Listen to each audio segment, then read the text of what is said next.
نماز کے بعد کے اذکار، ایک بار اللہ اکبر کہنا اور اونچی آواز میں۔ ابن عباس کہتے ہیں میں نبی صلی اللہ علیہ وسلم کی نماز کے مکمل ہونے کو تکبیر کی وجہ سے سمجھ جاتا تھا، یعنی سلام کہنے کے بعد آپ اللہ اکبر کہتے۔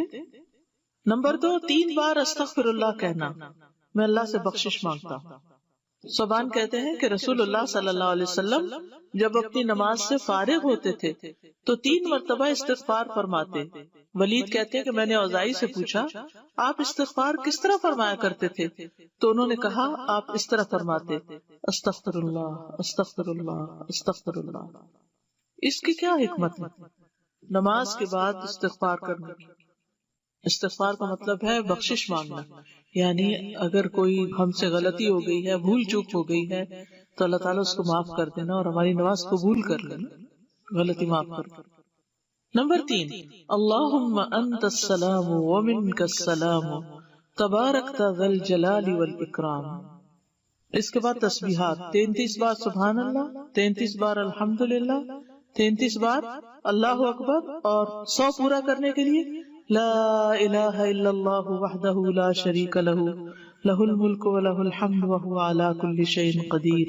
ابو ہریرہ رضی اللہ عنہ سے روایت ہے کہ جس نے ہر نماز کے بعد 33 مرتبہ سبحان اللہ، 33 مرتبہ الحمدللہ اور 33 مرتبہ اللہ اکبر کہا تو یہ 99 کلمات ہو گئے، اور 100 کا عدد پورا کرنے کے لیے لا الہ الا اللہ وحدہ لا شریک لہ لہ الملک و لہ الحمد وہو علی کل شیء قدیر کہہ لیا تو اس کے سارے گناہ معاف کر دیے جائیں گے، اگرچہ وہ سمندر کی جھاگ برابر ہو۔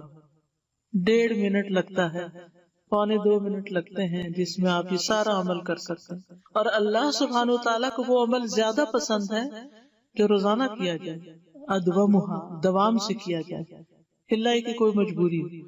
اس میں آپ دیکھیے نماز پڑھ لی آپ نے 10 منٹ میں، فرض پڑھ لیے تو یہ 2 منٹ میں کیا مشکل ہے، 2 سے بھی کم منٹ لگتے ہیں۔ بعض روایات میں اللہ اکبر 34 بار پڑھنے کا بھی آتا ہے۔ یہ تسبیحات 10 دفعہ بھی پڑھی جا سکتی ہیں۔ عبداللہ ابن عمر سے مروی ہے کہ نبی صلی اللہ علیہ وسلم نے فرمایا 2 خصلتیں یا 2 عادتیں ایسی ہیں کہ اگر کوئی مسلمان بندہ ان کی پابندی کر لے تو جنت میں داخل ہوگا۔ پابندی اور وہ بہت آسان ہے مگر ان پر عمل کرنے والے بہت کم ہیں۔ ایک یہ ہے کہ ہر نماز کے بعد 10 مرتبہ سبحان اللہ، 10 مرتبہ الحمدللہ اور 10 مرتبہ اللہ اکبر کہے تو زبان کی ادائیگی کے اعتبار سے 150 بار ہے، یعنی ساری نمازوں میں، مجموعی طور پر 5 نمازوں کے بعد، اور ترازو میں 1500 ہوں گے۔ اور جب سونے کے لیے اپنے بستر پر آئے تو 34 بار اللہ اکبر، 33 بار الحمدللہ اور 33 بار سبحان اللہ کہے۔ زبان کی ادائیگی کے اعتبار سے تو یہ 100 ہے مگر میزان میں یہ تسبیحات 1000 ہوں گی۔ رات کو جو سوتے ہوئے پڑھے جاتے تسبیحات فاطمہ، سب تھکاوٹ اتارنے کے لیے۔ یقیناً میں نے رسول اللہ صلی اللہ علیہ وسلم کو دیکھا، آپ انہیں اپنے ہاتھ سے شمار کرتے تھے۔ صحابہ نے پوچھا اللہ کے رسول یہ کیسے ہے کہ یہ آسان عمل ہے مگر ان پر عمل کرنے والے تھوڑے ہیں؟ آپ نے فرمایا سوتے وقت میں کسی کے پاس شیطان آ جاتا ہے اور پہلے اس سے کہ وہ تسبیح پوری کرے وہ اسے سلا دیتا ہے، اور اسی طرح اس کی نماز میں شیطان آ جاتا ہے اور یہ تسبیحات پڑھنے سے پہلے ہی کوئی کام یاد دلا دیتا ہے۔ 25 بار تسبیحات پڑھنا، یعنی یہ بھی جائز ہے، ٹھیک ہے۔ آیت الکرسی، جنت میں جانے کا راستہ۔ رسول اللہ صلی اللہ علیہ وسلم نے فرمایا جو شخص ہر فرض نماز کے بعد آیت الکرسی پڑھے اس کو موت کے علاوہ کوئی چیز جنت میں جانے سے نہیں روک سکتی۔ سبحان اللہ۔ یعنی نماز پڑھی اور نماز کے بعد آیت الکرسی پڑھ کے آپ دیکھیے کتنی دیر لگتی، شاید ہارڈلی منٹ بھی نہ لگتا، اور یہ سب سے افضل آیت ہے۔ اس کے پڑھنے سے محافظ آ جاتا اور شیطان قریب بھی نہیں پٹکتا، جنات سے بچانے والی آیت ہے یہ۔ وہ آیت سورۃ البقرہ میں ہے، اسے کوئی شام کو پڑھے گا تو صبح تک پناہ میں رہے گا، جو صبح پڑھے گا شام تک ہم سے پناہ میں رہے گا، یعنی جنات سے۔ معوذات، سورۃ الاخلاص، سورۃ الفلق، سورۃ الناس، یہ بھی ایک بار پڑھنا ہوتی ہے نماز کے اذکار میں۔ عقبہ بن عامر کہتے ہیں کہ رسول اللہ صلی اللہ علیہ وسلم نے مجھے حکم دیا تھا کہ میں ہر نماز کے بعد معوذات پڑھا کروں۔ رب اعنی علی ذکرک و شکرک و حسن عبادتک۔ معاذ بن جبل کہتے ہیں کہ رسول اللہ صلی اللہ علیہ وسلم نے میرا ہاتھ پکڑا اور فرمایا میں تم سے محبت رکھتا ہوں اے معاذ. میں نے عرض کیا میں بھی آپ سے محبت کرتا ہوں یا رسول اللہ. تو رسول اللہ صلی اللہ علیہ وسلم نے فرمایا تم پابندی سے ہر نماز میں یہ دعا مانگا کرو, رب اعنی علی ذکرک و شکرک و حسن عبادتک. اور آپ نے یہ ان کو وصیت کی تھی کہ کبھی نہ چھوڑنا اس کو. لا الہ الا اللہ وحدہ لا شریک لہ لہ الملک و لہ الحمد وہو علی کل شیء قدیر. 3 بار. لا الہ الا اللہ وحدہ لا شریک لہ لہ الملک و لہ الحمد وہو علی کل شیء قدیر. اللہم لا مانع لما اعطیت ولا معطی لما منعت ولا ينفع ذا الجد. ایک روایت میں منک الجد بھی آتا ہے, یہ اگلی روایت ہے. ولا ينفع ذا الجد منک الجد. لا الہ الا اللہ وحدہ لا شریک لہ لہ الملک و لہ الحمد یحیی و یمیت وہو حی لا یموت بیدہ الخیر وہو علی کل شیء قدیر. یہ دعا اور کس موقع پہ پڑھی جاتی؟ بازار جاتے ہوئے. کئی لاکھ نیکیوں کا ثواب ہے جو بازار میں یہ دعا پڑھ لے. اللہم لا مانع لما اعطیت ولا معطی لما منعت ولا ينفع ذا الجد منک الجد. 3 بار پڑھنا, ٹھیک ہے, یعنی لا الہ الا اللہ وحدہ 3 بار اور پھر اللہم لا مانع. لا الہ الا اللہ وحدہ لا شریک لہ لہ الملک و لہ الحمد وہو علی کل شیء قدیر. لا حول ولا قوة الا باللہ. لا الہ الا اللہ ولا نعبد الا ایاہ لہ النعمت و لہ الفضل و لہ الثناء الحسن. لا الہ الا اللہ مخلصین لہ الدین ولو کرہ الکافرون.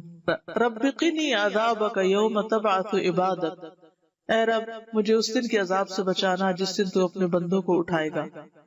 پھر ہے اللہم انی اعوذ بک من الکفر والفقر وعذاب القبر. کفر, فقر اور عذاب قبر سے تیری پناہ میں آتا ہوں اے اللہ.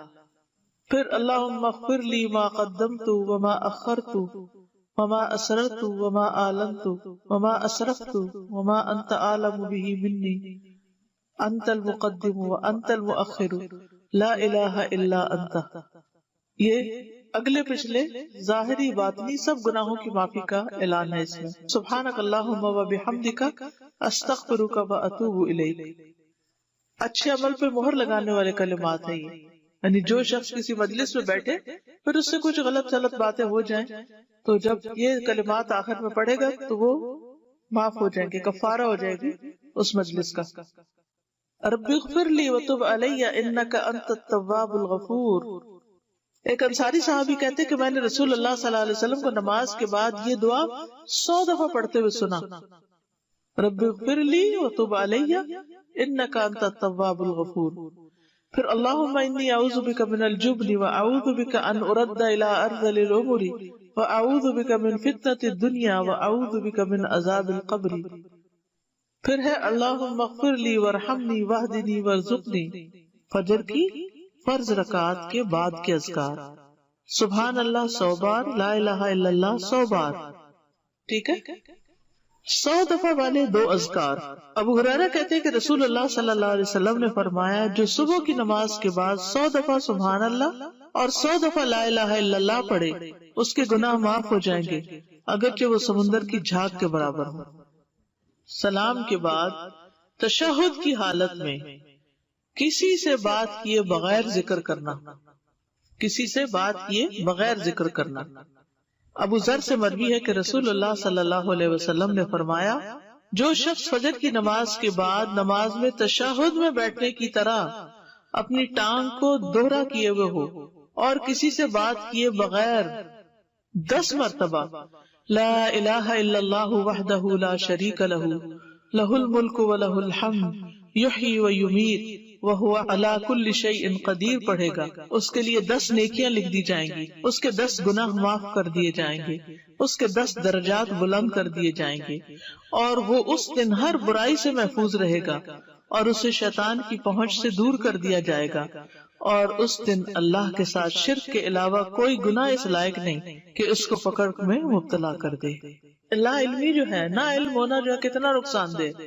کتنی دیر لگے گی اس طرح 10 دفعہ پڑھنے میں؟ لیکن شرط یہ ہے کہ نہ وضو ٹوٹا ہو، نہ آپ اٹھے ہو، نہ بات کی ہو، جدھر بیٹھے ہیں ادھر ہی ٹانگ موڑے ہوئے، یعنی کسی گناہ پہ پکڑ نہیں ہوگی، شرک کیا تو پکڑ ہوگی، یہ مطلب۔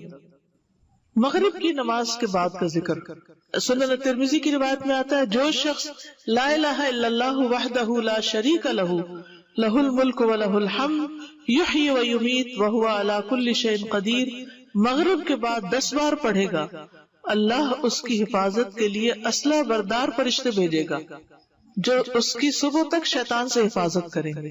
صبح تک شیطان سے حفاظت، تو آپ سوچئے کہ کتنا بڑا اجر و ثواب اور کتنی بڑی پروٹیکشن ہے، کیونکہ بعض اوقات سارا وقت موڑنا مشکل ہوتا ہے۔